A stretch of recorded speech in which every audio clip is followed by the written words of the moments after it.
Qobustan rayonunun İgidoğlu şəhid Gizir İlyar Vəliyevin anım günü qeyd olunub. Anım tədbirində Qobustan rayon icra hakimiyyətinin başçısı Adil Məmmədov, millət vəkili Şahin Seyidzadə, hüquq mühafizə orqanlarının rəhbərləri, dövlət qurumlarının əməkdaşları, şəhid ailələri, qazilər və rayon ictimaiyyətinin nümayəndələri iştirak ediblər.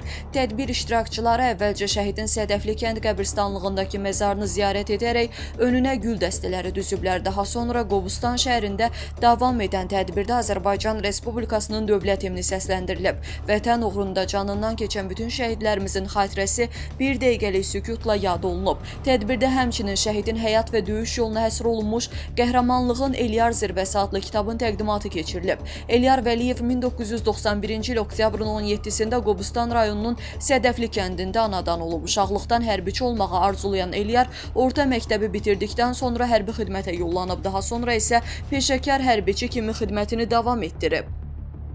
Onu da qeyd eləyək ki, 2010-cu ildən etibarən xüsusi təyinatlı qüvvələrin giziri olan Eliyar Vəliyev 2016-cı ilin aprel döyüşlərində və 2020-ci ilin Tovuz hadisələrində də iştirak etmişdi.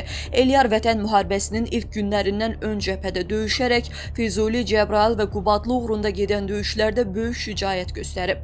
19 oktyabr 2020-ci il tarixində Qubadlı istiqamətində gedən döyüşlər zamanı qəhrəmancasına şəhid olub. Eliyar canı ilə torpaq, qanı ilə tarix yazdı.